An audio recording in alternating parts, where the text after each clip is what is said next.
আসসালামু আলাইকুম, সবাইকে শুভেচ্ছা জানাচ্ছি। মাসুম মাহবুব। প্রিয় দর্শক, আবারও সন্ধ্যা বা কি রাত বলবো কোনটা, আপনাদের স্বাগত জানাই। বেশ কিছু গুরুত্বপূর্ণ খবর আছে আজকে। প্রথম যে গুরুত্বপূর্ণ খবরটি দিতে চাই সেটি হলো মার্কিন যুক্তরাষ্ট্র ইরানে স্থল অভিযানের জন্য চূড়ান্তভাবে প্রস্তুত। যে কোনো সময় ঢুকে পড়বে ইরানের খার্ক আইল্যান্ডে। সবচেয়ে বড় বিপদে পড়ছে এই যুদ্ধে ইউরোপ। পুরো ইউরোপে লকডাউন শুরু হয়ে যেতে পারে। পাশাপাশি ইরান আমেরিকার জন্য যে জাল তৈরি করেছে সেই জাল থেকে আমেরিকার 50,000 সেনা কি বের হয়ে যেতে পারবে? নানান রকম প্রশ্ন আসছে।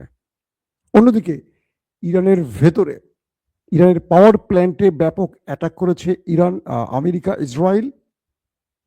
ইতিমধ্যে ইরান নেতা কাকুর বাড়িতে, তার বাণিজ্যিক নগরী, তার কেমিক্যাল প্ল্যান্টকে মোটামুটি ধ্বংস করে ছেড়ে দিয়েছে। কুয়েতে আক্রমণ শুরু হয়ে গেছে। বলা হচ্ছে গালফ কান্ট্রিতে পানি রিফাইনিং এবং বিদ্যুৎ প্ল্যান্টগুলোকে টার্গেট করবে ইরান যে কোনো সময়। পৃথিবী আরেকটা মহাযুদ্ধের দিকে এগিয়ে যাচ্ছে। দর্শক, চলুন সবগুলো খবর আপনাদের একটা একটা করে দেবার চেষ্টা করছি। প্রথম যে খবরটি দিয়ে শুরু করতে চাই সেটি হলো মার্কিন যুক্তরাষ্ট্রের ইউএসএস ত্রিপলি এগিয়ে আসছে। আপনারা জানেন জর্জ ডব্লিউ বুশ তাদের রণতরী 3,500 যোদ্ধা নিয়ে এটি ইরানের দিকে এগিয়ে আসছে।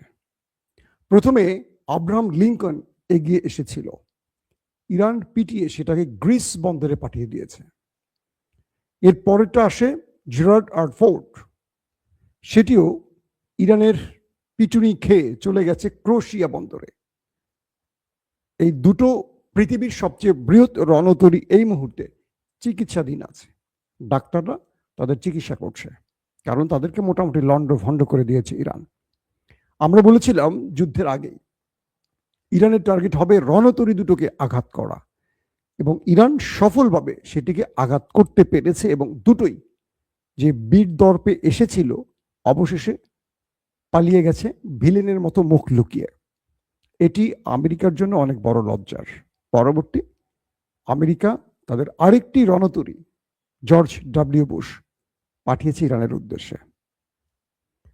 বলা হয়েছে প্রথমে 5,000 সেনা আনে মার্কিন প্রেসিডেন্ট ডোনাল্ড ট্রাম্পের নির্দেশে। এরপর নির্দেশ দেওয়া হয় আরো 10,000 মেরিন সেনাকে দক্ষিণ এশিয়াতে পাঠাবার জন্য। মোটামুটি ইরানের বিরুদ্ধে গালফ কান্ট্রি সহ সব মিলে প্রায় 50,000 মার্কিন সেনা লড়াই করবে।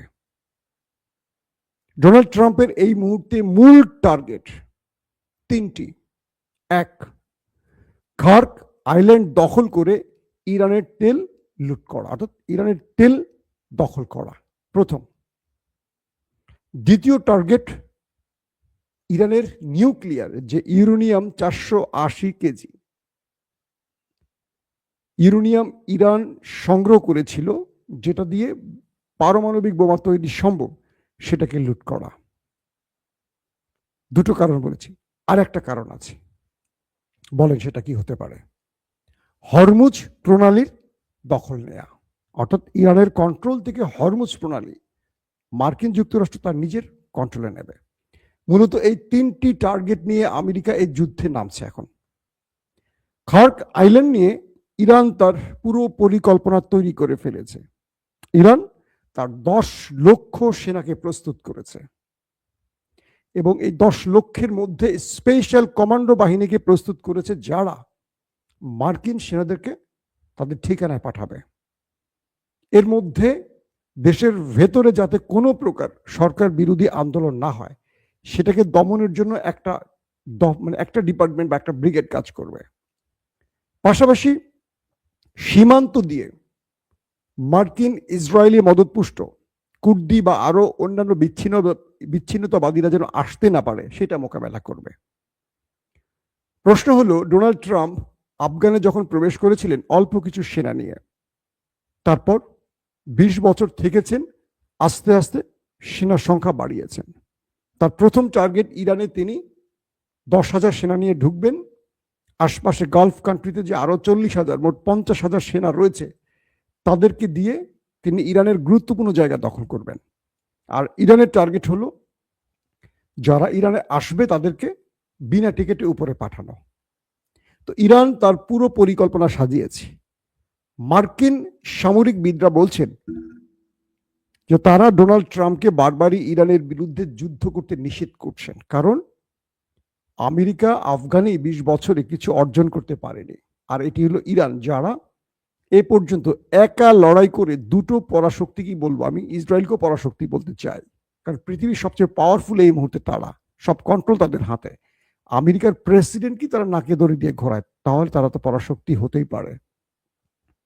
এই দুটো দেশের সাথে একা লড়ছেন, সঙ্গে রয়েছে পুরো গালফ কান্ট্রি। তো সেই ইরানকে তারা দমন করতে পারেননি, তারা এখন কিভাবে দমন করবেন? দর্শক, এই প্রসঙ্গে আসার আগে আরো কয়েকটা ইমার্জেন্সি খবর আপনাদের দিয়ে দিচ্ছি।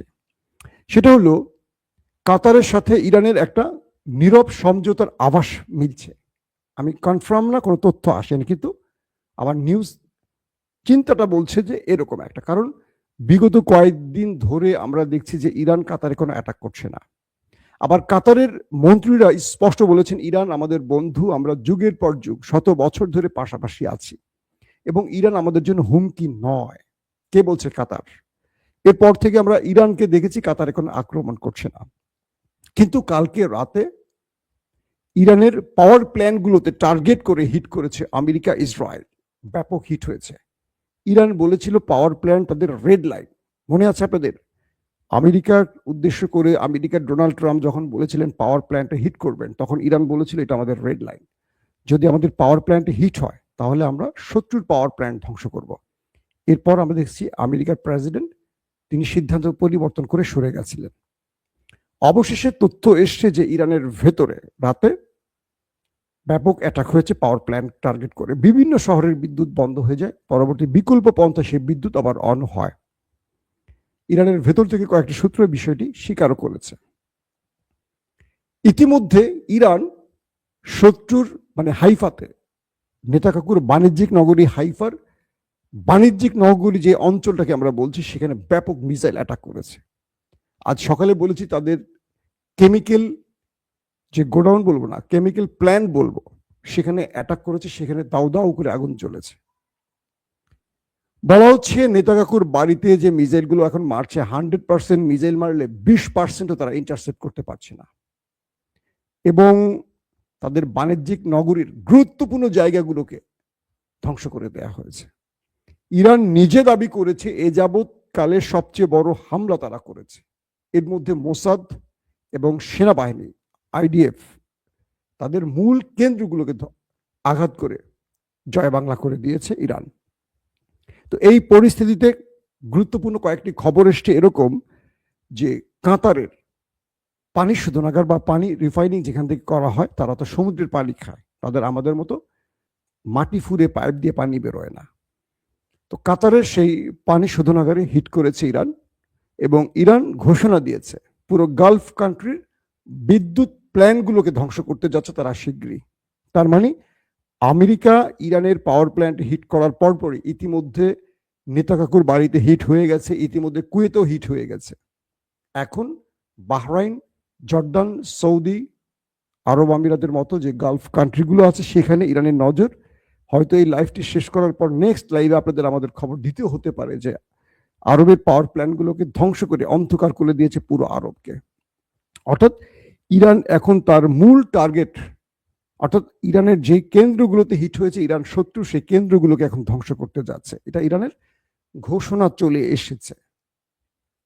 দর্শক, আরেকটি গুরুত্বপূর্ণ খবর হলো যে আমেরিকা খার্ক দ্বীপ দখলের জন্য যে পরিকল্পনা তৈরি করেছে, তাদের একটি বিশেষ স্পেশাল কমান্ডো বাহিনী খার্ক আইল্যান্ডের আশপাশে পৌঁছে গেছে, এমন তথ্য এসছে।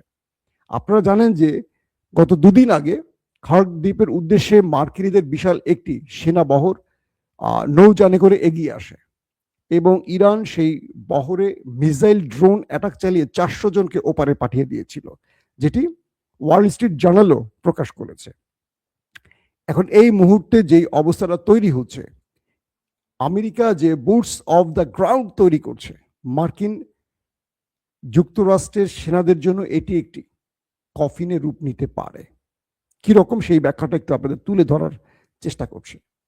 ইরান আমেরিকাকে মোকাবেলা করতে চাচ্ছে যে পন্থায়, অর্থাৎ ইরান বলছে ওয়েলকাম, মার্কিন মেরিন সেনাদের বলছে ওয়েলকাম, আসো তুমি, ইরানে তোমাকে স্বাগত জানাই, তোমরা আসবা তোমাদের নিজের ইচ্ছায়, ইরানে তোমরা আসছো মেহমান, নিজের ইচ্ছায় আসো, কিন্তু ইরান থেকে যাবে ইরানের ইচ্ছায়।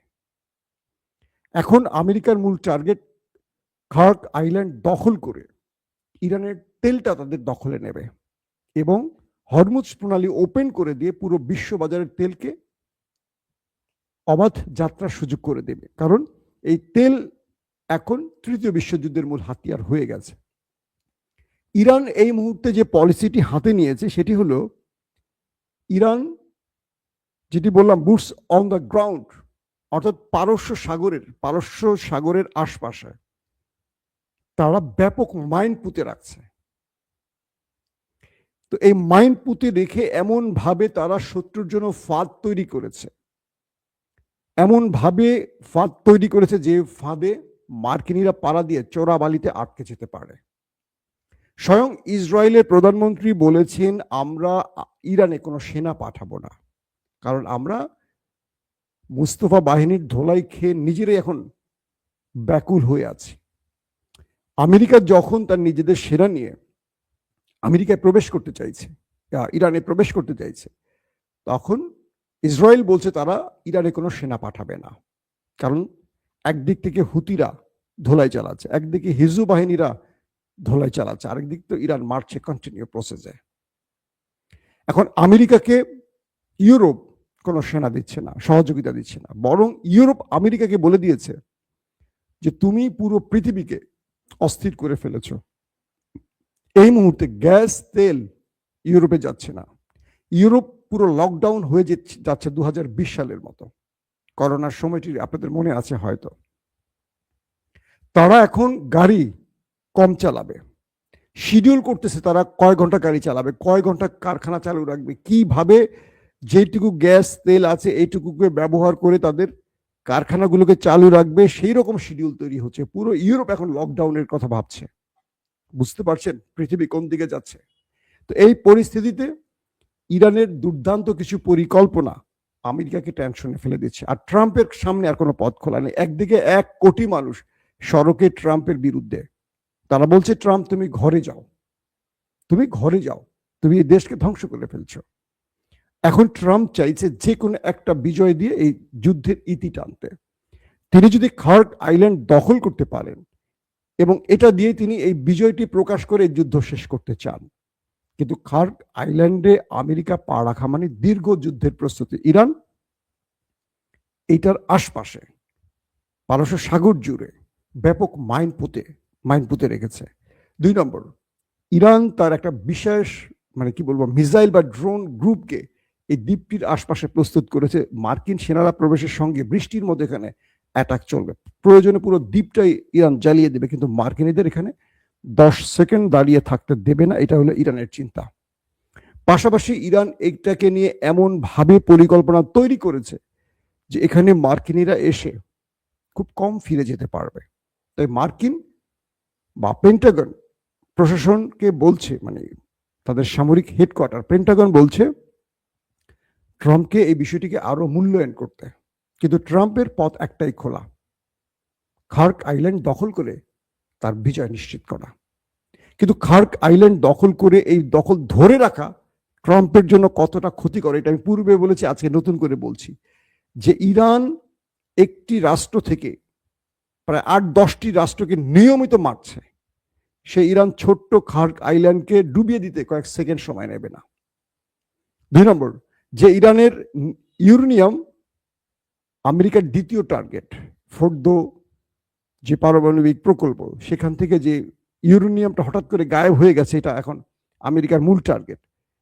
এটা যে নতুন করে পারমাণবিক বোমায় রূপ নেয়নি, এটা কি ইরান আমেরিকা জানে?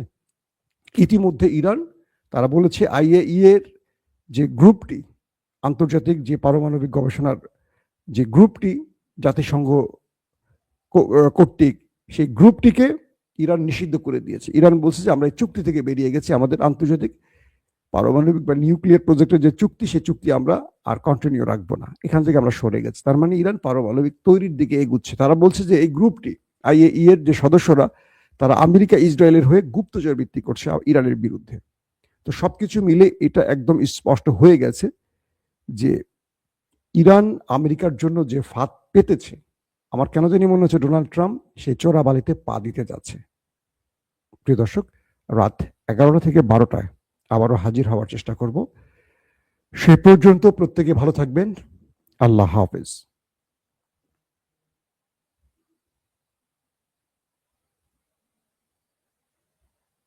ওপেন দাইস মানে সত্যকে সত্য বলা, মিথ্যেকে মিথ্যে বলা। আমরা শোনা কথা নয়, চোখে যা দেখি তাই বলি।